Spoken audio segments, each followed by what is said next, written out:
Onsdag den 4. maj samlede journaliststuderende fra hele landet på Danmarks Journalisthøjskole for at finde praktikplads. Nogle praktiksteder er mere eftertragtede end andre, så der er hård kamp om pladserne. Denne halvårlige begivenhed har fået navnet Panikdagen. En stille telefon på Panikdagen. Praktikansøgerens værste mareridt. For de mange telefoner på Journalisthøjskolen skal helst ringe, hvis de lige så mange ansøgere skal gøre sig nogen forhåbninger om at få deres drømmepraktikplads.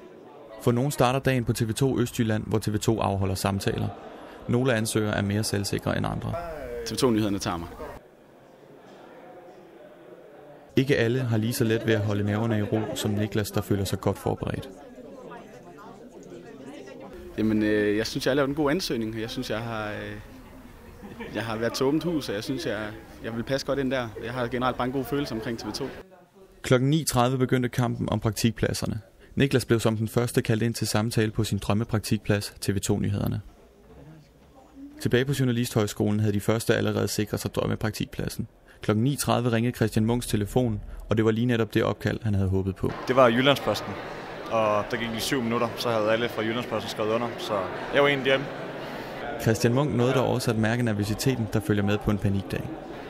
Altså lige de sidste 3 minutter op til hornet, det lød, der begyndte jeg godt nok at kunne mærke en vis rysten i benene, og så var det ligesom om, da hornet det lød, så eksede benene bare fuldstændig, men telefonen den ringede hurtigt heldigvis, så det var godt.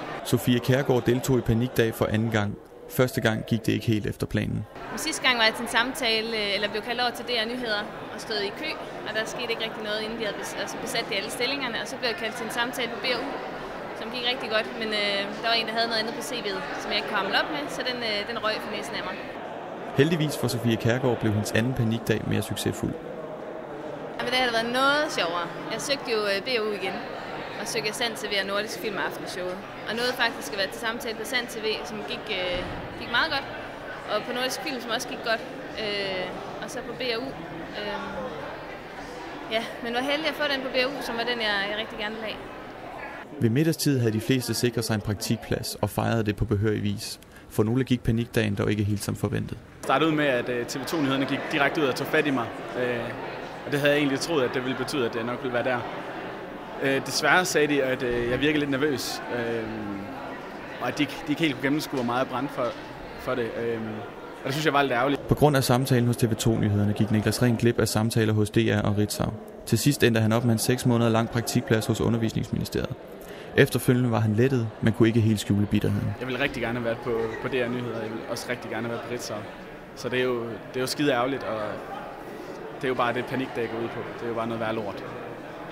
Niklas Rens praktikplads løber over 6 måneder. Derfor kan han se frem til endnu en panikdag, når næste hold studerende skal have praktikplads til november. Næste gang vil han dog ikke søge TV2-nyhederne.